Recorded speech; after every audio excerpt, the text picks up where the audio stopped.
Niba idewo no afambu Maazị Chiedoziem Chukwudera. Onye mụ na ya na-ekwuta bụ nwaada Igbo a na-akpọ Chika Oduah. Chika Oduah bụ onye na-agbasa akụkọ. Amụrụ ya na Nigeria mana o toro na America. O tocha na America mana osizie no akụkọ ala nna ya ka ọ chọrọ ị na-akọ. Chika Oduah bụ onye ama ama n'ala Igbo, makwa ya na Africa niile, makwa ya n'obodo oyibo. Senegal Dakar ka obi, mana ya ọ gbadatara n'ala Igbo kịta. Mụ na ya ekwu na phone, ọ sị na ọ ga-abịa ka mụ na ya akọ akụkọ. Nwada Chika Oduah, it's very nice to meet you. Thank you very much. Nneke ka ị mere. Ọdịmma, daalụ. Alright, so ihe anyị ga na-akọ maka ya bụ importance of cultural awareness and Biafra History Month. Dịka onye ọbụla na-eso anyị na Voice of the East na-afụgasị akụkọ niile anyị na-akọsasị maka Biafra na month of May. So osokwa n'ihe anyị ga na-akọkwa taa. Adalụ nne, please tell us about being a young Igbo girl growing up in America. Yeah. Thank you very much. I'm so happy to be here. Yeah. First of all, goals. I want to be able to speak just like you in Igbo. So that's one of my goals. I'm also learning just We're like all you learning too. together. Yeah, This is a journey for all of us. Yeah. You're much more further along on your journey. But thank you so much for what you're doing to promote the language, the culture, your knowledge. It's excellent. It's very inspiring. For people like me from the diaspora. Yeah. So as you mentioned already in your introduction, I was born here in Nigeria, raised in the United States, Atlanta, Georgia to be specific. Yeah. And now I'm living in Dakar, Senegal. Yeah. So I really see myself as a Pan-Africanist. Okay. With a very Ebotic soul, as you can say. Yeah. So I'm definitely on a cultural journey to understand more of where I come from. Yeah. Yeah. All right. So, at what point did you begin to, get a sense of importance of going on that journey to discovering, more of where you come from? At what point did that begin for you? I think for many people who are raised abroad, like myself, it's almost natural, inevitable. There's a longing for your homeland. And so for me, that longing was always very strong.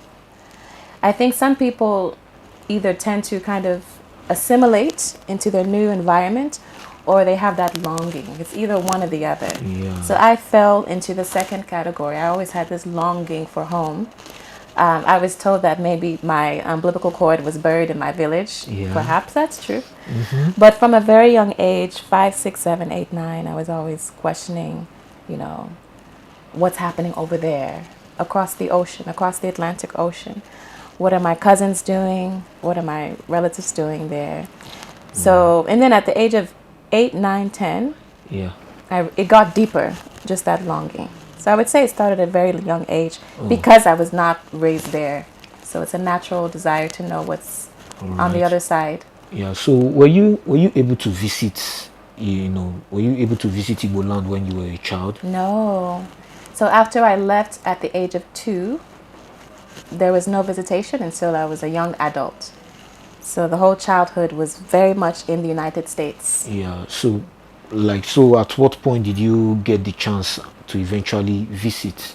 Okay, after leaving, right? Yeah. After I left at the age of 2. Yeah. My first visitation, I believe I was 21. I was a university student. Okay. That was my first time, and it was amazing. All right. So you've talked about nostalgia, more like that longing for home. The longing for home, growing up in a faraway land, and then longing for your roots. And so now, was that longing in any way connected to inspiring in you the zeal for storytelling, which has led you to where you are at this time? Yes. But I want to just say nostalgia, I understand it as you know, a longing for a place that you remember, something familiar. Okay. But for me, I don't know if it's nostalgia because I left at such a young age. Okay. So I didn't really have any Yeah. concrete memories. But there was just a longing. Also, it's very difficult for immigrants to assimilate into their new environment. You know, so the hegemonic culture where you are in America, Yeah. they may look at you in a certain way, so that may, you know, create some insecurities. Though I never had any insecurities about being Nigerian, I was always very proud. But I never felt I belonged in the US, really. I never felt that rootedness. Yeah. I just never felt it. All right. Yeah. I was thinking of nostalgia, you know, in the Igbo worldview. Okay. You know, the Igbo people, they are very, you know, we are very, I don't know if to call it spiritual, but there's another dimension to our consciousness of life. So there's, you know, if you said you left at the age of 2 and you did not have any recollection, perhaps that is the Western view of Sure. life. But I think that in the, you know, we believe that our consciousness in the land of the unborn accompanies Yes, us sure, in our sure. consciousness. So perhaps, who knows if, you know, the spiritual aspect of, you know, your rootedness here was part of what inspired that longing. Okay. You're referring to reincarnation, Yeah, these yeah. ideas. Who knows? Yeah. Who knows? But I just know it was a very strong pull Yeah. towards this place. And you talked about storytelling. Yeah. So for me, because I faced so many misperceptions of Africa, Yeah. you know, as a child, people saying, well, aren't you from Africa? Why are you speaking English? Oh wow. Aren't you from Africa? Why are you wearing clothes? Wow. Aren't you from Africa? So do you have a pet elephant? Wow. Aren't you from Africa? So were you people living on trees? So these were questions that were posed to me as a child. And these questions came from people of different walks of life. These questions are real. Very real questions, and I'm joking. And some people are even like adults asking these questions. Oh, you speak English so well, you know. Wow. Well, we had the same colonizer, the British, Yes, just as, you know, yes, colonized the Americans. But people don't have this information either by choice or by just lifestyle. So I decided that I want to go to storytelling to inform. So at a young age, I was very much interested in poetry.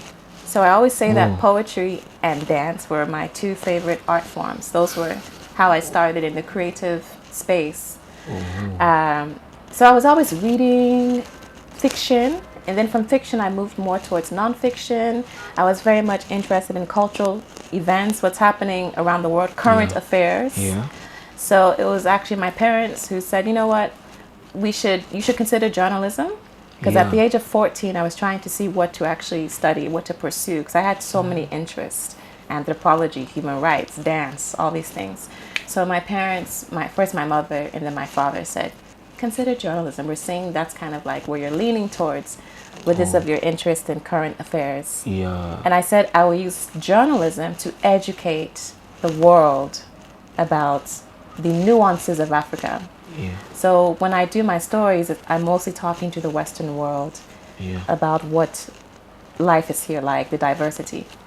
All right. That's interesting. So when you moved from, would you tell us about your, not just the first visit to, you know, down here, but more like the whole journey towards moving down to Africa from America? Okay, Eventually. sure. And eventually, you know, building a successful journalism career here too, Right. in a different terrain Okay. from what you were used to growing up and where you went to school. Okay. Yeah. Well, I knew I wanted to live in Africa. And when I say Africa, I was looking at different countries. I was considering Ethiopia. Yeah. I had always liked Senegal from a young age. I was considering South Africa because I grew up with a very Pan-African consciousness. Yeah. You know, my father used to play a lot of South African music in the house. So I was exposed to South African music. I was always interested in the Rasta movement and how they're inclined toward Ethiopia. And of course, there's Nigeria. I always had a romanticization with Kenya. So I knew I would definitely live in Africa and have different countries in mind.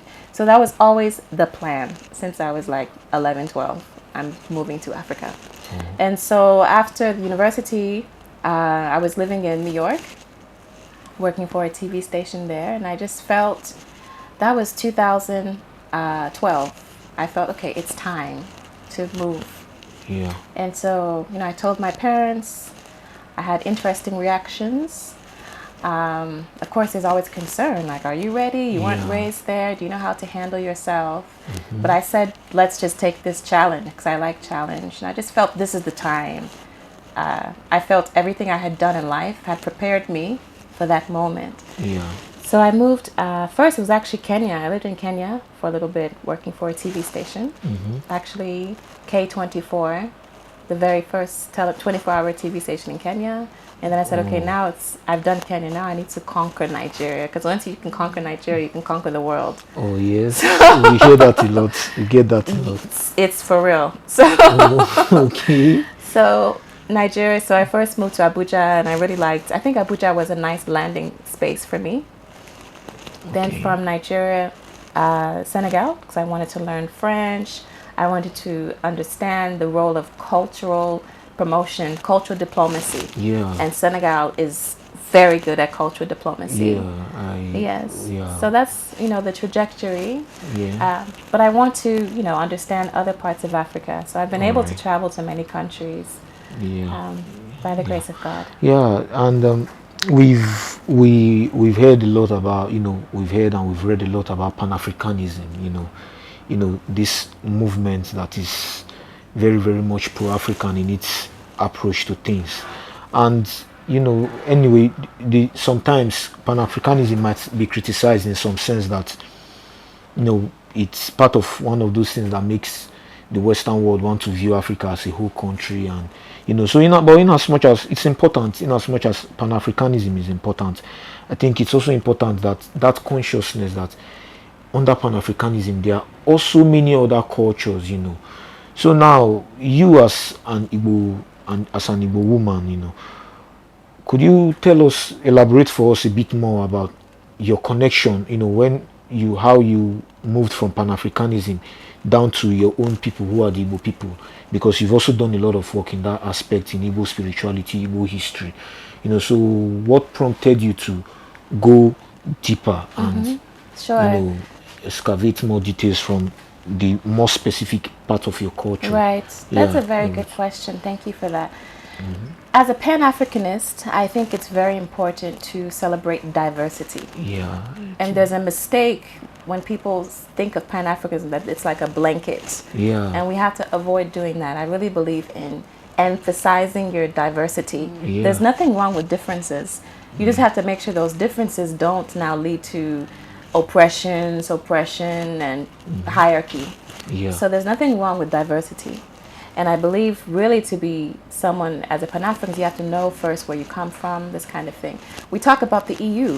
The EU is a conglomeration of European countries, and no one is still seeing the EU as just one big block. You still understand the countries, Germany, France, all of these countries. So same with Pan-Africanism.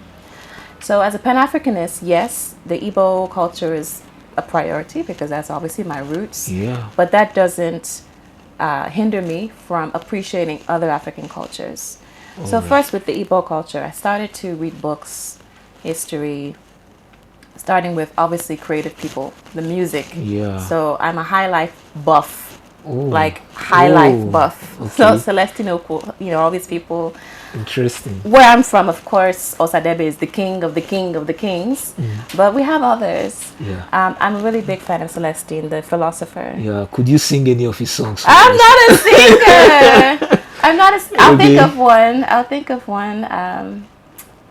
I'll come back. At the end, we'll end with one of his songs. Okay.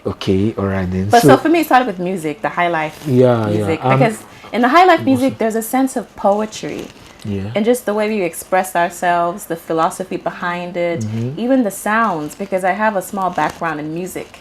I used to play viola. So I appreciate the sound of it. Oh, yeah. And the sound, for me, it's just so deep. It takes my mind to another place. Yes. Almost like jazz music. So I used to just spend hours on my bed just listening to the sound, replaying the same song over and over and over. Ali Chukuma, who's from my side, his music is amazing as well. All right, so Osadebe is from around Atani area too, I think. So so now Pan-Africanism to Igbo people, Now, you know, in as a creative, as a poet, as a journalist, I found that for me, it's usually easier. It's when you write about things you care about, things that interest you. It's very natural. You know, there's this Rumi saying that, you know, it's like a river flowing through your soul. Yeah. So if these things did not interest you, if you were not longing for them, you wouldn't have taken all that bold step, you know, to have done all those things you have done and the things you're doing. So I would like to know what fascinates you about your roots as an Igbo woman. Oh, that's so hard to explain. 'Cause I do believe Yeah. it's spiritual. I really do. Spiritual. I do believe Yeah. so. Tell us about the spiritual, Well, what I you've do gathered believe so that far. there are, you know, forces, divine forces, Yeah. that guide your footsteps. Okay. And so for me, it is a force that's guiding me to do what I do, to tell the story of my people in a way that's positive. Yeah. So as a journalist, unfortunately, journalism thrives on negativity, Oh yes. crime, violence, bloodshed, this kind of Yeah, stuff. yeah. And I did that reporting for a very long time, for more than 10 years. Yeah. But recently I've had a desire to move away from this kind of storytelling because it doesn't do anything to help us, to be honestly, and to now go back to what I've always loved, culture. So I believe this is just a drive, and it's really hard to explain it. I just live it and I follow it. All right. I don't try to analyze it too much, but I definitely feel pulled to different directions, and You just I just follow it. Yeah. Yeah. I just Wow, follow it. that's As long as interesting. it's taking me to a place of, you know, progress for the people, positivity, something beautiful, Yeah. then I follow it. Yeah. You once did would I call it I think it's a coverage. Perhaps it could pass as a short documentary about Igbo spirituality for the Vice UK. You know, and in this documentary you went to visit a diviner. You know, a lot of people don't know that DBs in Ali will have different, you know, so this particular person you Sure, went was a diviner, specialties. and you know, he divined Obaragiafa in Igbo. We call it Obaragiafa. Sure. Yeah, he performed some divinations for you and he told you certain things. And I've been curious. Yeah, so what have you done with that? Have you done anything with that experience? That was an interesting experience. Yeah, yeah. The story, the larger context of that story was to show how some young Igbo people are looking into traditional spirituality. It's Yeah. just, for me, as an anthropological minded person, Yeah, yeah. it was just interesting from that perspective. Okay. But I found it very useful just to kind of see it. For me, I always like to take what I want to take. Some things I don't take everything. Oh, I yeah, take what yeah. what gives me peace. I never take everything fully. Yeah. I always have my critical thinking. All But I right. think it's just nice to be able to say, this is the path I'm on. I Yeah. want to know more about my history so that I can know my story, my lineage. Because when you look at people from the Western world, especially influencing people, Yeah. they know their genealogy. Yes. They know yeah. their grandparents, great, and they even hang Yeah. the pictures on the wall. Oh. So these are the things I want to do, you know, fill in the gaps of my history, my genealogy. So that experience pretty much told me the importance of doing that. Just know your family lineage so that you know what to take from it, you know, the wisdom of it. I'm not the kind of person who romanticizes everything from the past, Yeah, yeah. because you need to know what is beneficial to you Yeah. and what maybe can harm you. So you have to use wisdom to know that and distinguish. I think it's very dangerous when you start to take everything from your past and adopt it. Knowledge is good, but then how do you now formulate it to your own benefit? Not just your benefit, but the benefit of your family. So that's really what I try to do, decipher and know what to take. And I think the way I decipher is to know what gives me peace. Yeah. That's actually a very interesting answer to Sure. the question. Yeah. Yeah. So, right, when did you first become interested in the topic of Biafra? When my mother told me about her experience as an IDP, we say IDP today, but back then, refugee, Yeah.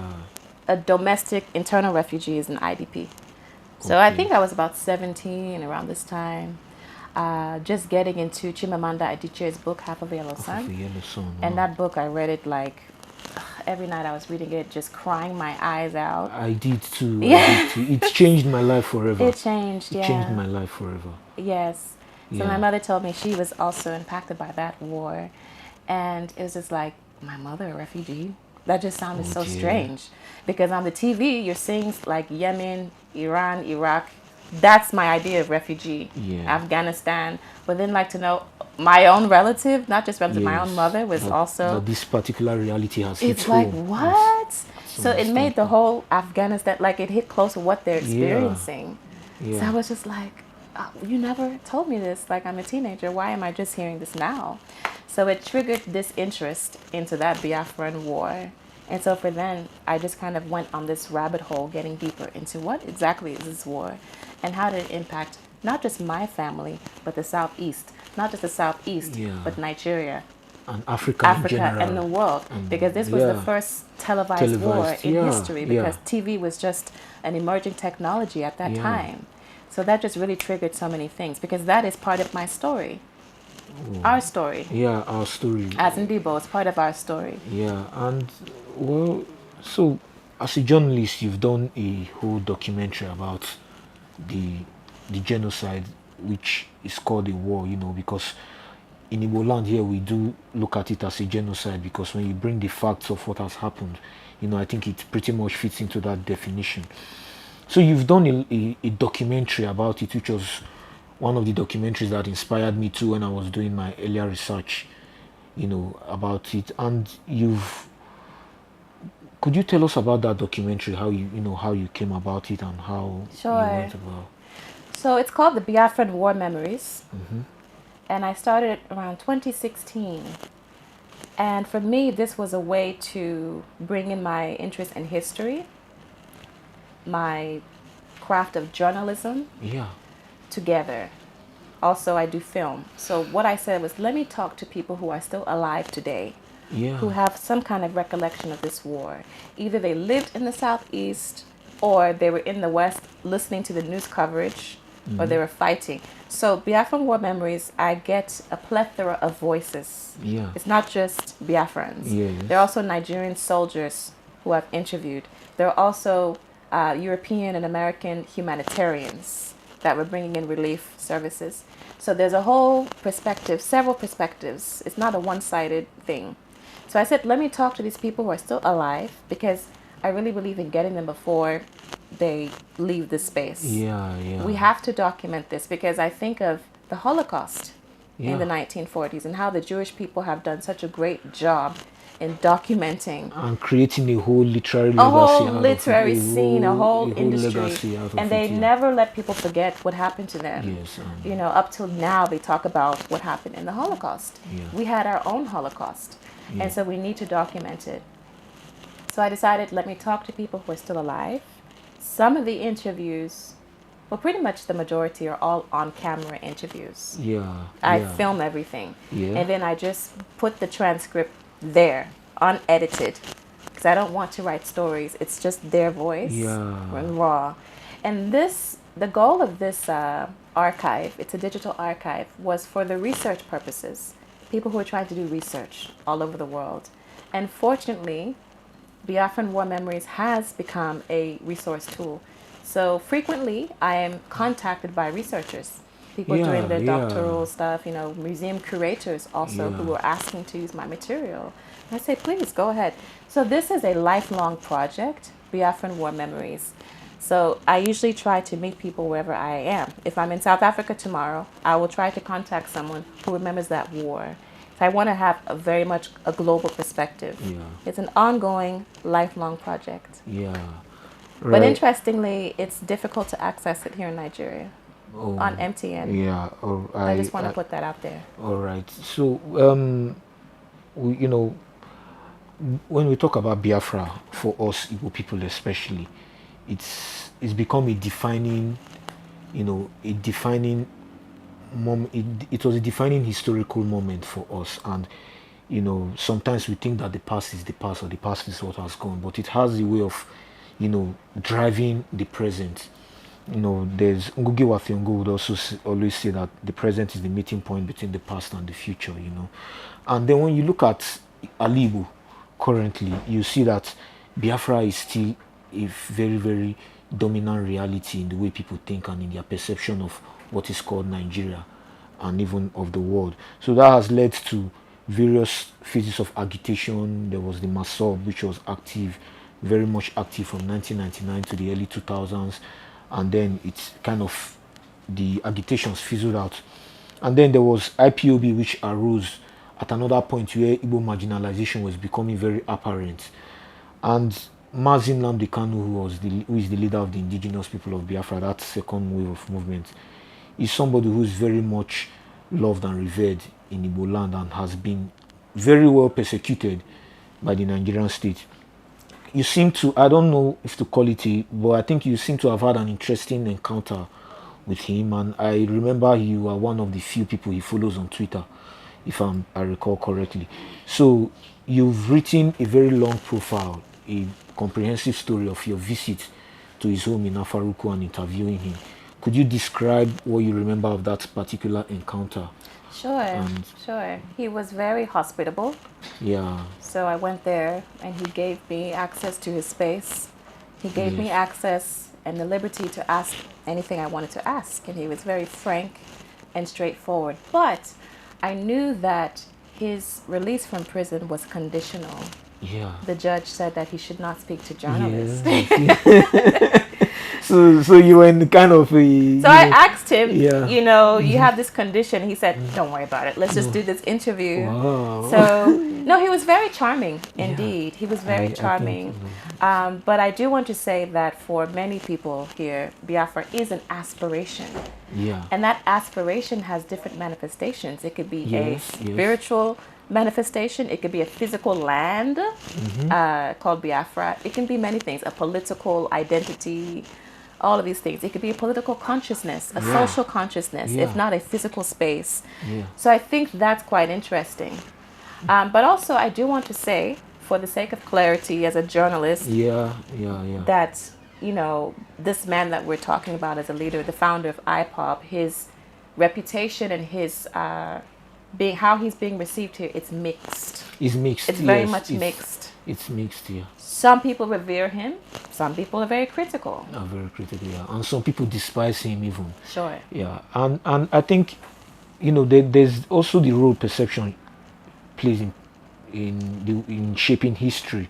You know, most of the people who are being studied in history as notable figures today, you know, even in Africa, when you talk about the Pan-African movement itself, Nnamdi Azikiwe, Kwame Nkrumah, Julius Nyerere, and then, you know, even when you talk about those people that came after them, like Nelson Mandela, and I think there's always been this mixed perception, and now I think perception is political. You know, so I don't know, what would you, there's the influence of self-preservation, self-determination, and then there's the impulse of, you know, protecting, or would I say, the people who are trying to uphold the hegemonic system. So what would, in your experience as a journalist and who has been very much involved in Biafra and, you know, such a precarious and very important topic, what would you say what would be your opinion on how things are perceived on both on the side of the people who are on the receiving end of whatever issue is being debated and on the side of the people when we look at the Biafra movement of history, those activists were very much there was an intellectual basis to Biafra. Today I question if that intellectual basis is there. There's noise making and then there's real thoughtful grounded political agitation. We have to distinguish between the two. So when we talk about Nyerere and we talk about Kwame Nkrumah and Sheikh Anta Diop and Leopold Senghor and these people, intellectual basis was there. There was also an understanding of diplomacy. There was also an understanding of Pan-Africanism. So today I think we have to apply some of those same value systems. Is the intellectual basis there? If it's not, I start to get a bit nervous about the whole, because we don't want to be pushing fake information. So when you're talking about a people and you're saying that we come from Ethiopia, or Israel, Israel. I start to, just wonder, okay, where are the facts here? Yeah, yeah. That's all I'm trying to say. Yeah, Whatever you put out, just let it be factual. Yeah, with me and because as somebody who is very much into Igbo spirituality, as Onyodinala, we've it's part of the what do they call it in English? It's part of the there's this word they use more like I don't know, it's something like an exception, Okay. or more like the exceptions I take to that we came from Israel. I think we are just Igbo people. It's just all right for us to be Igbo people and be very satisfied in our Republican nature. So but then you said something about intellectual basis for a struggle. Now when we let's look at what's happening in Africa. Let's look at Nigeria. There's this prevalence of intellectual dishonesty. When you look at the last person who was the president of the country, the present person who is the president, and their questionable character and how the questionable ways in which they all became president, you find out that some people who are supposed intellectuals played a big role in their coming to power. Sure. Now, you also look at Igbo land. To be honest, some of the people who we ought to call intellectuals are not necessarily trying to come about new school of thoughts that could, profile solutions to the present dilemma. People like Nnamdi Azikiwe, Julius Nyerere, these scholars, they came down here, they started newspaper, they started, Sure. there's a whole school of intellectualism devoted to them. It seems to me that kind of vigor, that kind of honesty, that kind of courage is lacking in the scene today. So when you talk about it, the Biafra, people have criticized IPOB for not having a strong intellectual background. Now, would we say it's the fault of the agitators, or it's because of the refusal of certain people who are being seen as elites to key into this struggle? And now, if people are being hesitant to key into this struggle that is basically open for everybody, could we say it's a failure of intellectualism, or it's just a failure of the agitation? I don't think intellectualism belongs to a class. So when you're saying that the elite should key in, why? Okay. Are you saying that it's only reserved for the elites to be intellectual? No.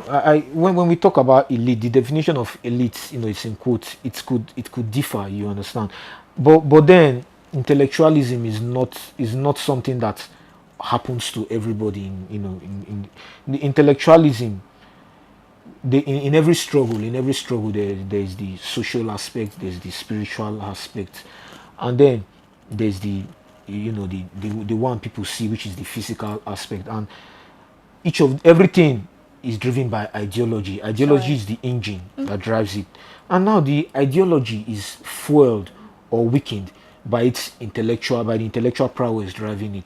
So most times I feel like when agitations could seem to be going in a way that some people might see it as violent, other people might I think it's the duty of intellectuals to help us understand this is what is going on, but from a place of honesty. So for me, I do think some of these criticisms, oh, IPOB is violent, oh, this, but the criticisms do not come off to me as very honest, because at some point it's as if some of our realities, which lead some of the realities of people suffering from the marginalization of Igbo people, Sure. is not being talked about enough, and it's also being reflected in the failure of leadership in Igbo land. So if people begin to say things like IPOB has not built a hospital, IPOB has not built a road, IPOB is not the elected government. Sure. So that is where I begin to think that I begin to question the so-called people who want to pose as intellectuals. They are there, but they pose as, I am the intellectual, but I am not part of this. No, but when I say intellectualism, it is not a status, which is kind of how it's being framed in the Nigerian context, a status I have achieved degrees. Intellectualism is a mindset of curiosity and the search for truth, fact-based truth. Yeah. So when you have people who are following someone and not questioning what the person is saying, this is where I get very nervous. And you cannot run a campaign based off of false truths, false information.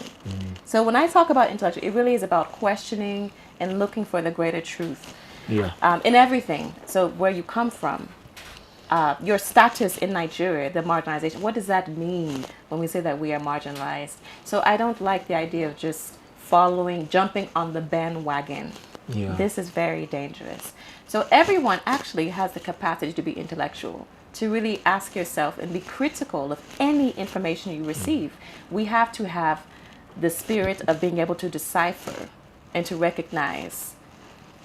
Whether you're watching the news or talking to someone on the street, you have to know what is truth and what is propaganda. So that's what I mean. And, are we following propagandists or propagandists actually? Or is it truth that we're following? And then okay, now there's, I think, in the search for truth, generally in human nature, there's always this gray aspect that comes in things. And politics itself is not necessarily something that is built on the foundation of truth telling. If you've encountered, I understand, but I think some of the failure is because of the system in Nigeria. Unfortunately, the public education system has failed in many ways to teach us critical thinking. So we kind of latch on to anything that we hear without really asking the deeper questions. What we see in IPOP is a symptom of a larger illness in Nigeria, where you have people who are rising up because this is what they know. The system has not prepared them for critical thinking. And it's not just in the Southeast, it's national. And I think a lot of things have been hidden from people too. So if the process whereby some of these hidden truths are brought out with a bit of dramatization, it's capable of steering. It's a reflection of where we are as a nation. That's what it is. So I do think that there's a cultural renaissance going on in Igbo land. Many younger people are becoming interested in culture, in art, and I think that there's a phase coming in the future where a lot of people will be more curious than we are. So in this search for truth, I want to which is more like the last question for this. If we are able to make progress in this critical analysis of our situation and attain healthy curiosity to ask questions and discover things for ourselves concerning the issue of Biafra, because this is Biafra History Month. So how do you think it will affect our perceptions on what we Can you rephrase the question? Sorry. As we gain more the zeal for critical analysis and become more curious and begin to ask questions and begin to seek the truth of history for ourselves, how do you think it would affect the perception of the coming generations about the Igbo people and their place in Nigeria? That's a very complicated question and so many angles I could answer. What I want to say is that I hope that in this cultural renaissance, we as individuals do our own part in understanding who we are culturally. That means talking to your parents. That means taking that trip to your village and talking to your grandparents, talking to the elders, talking to the chief if you have access to the Igwe of your community. Talk to these people. Talk to the women's associations. Talk to the youth.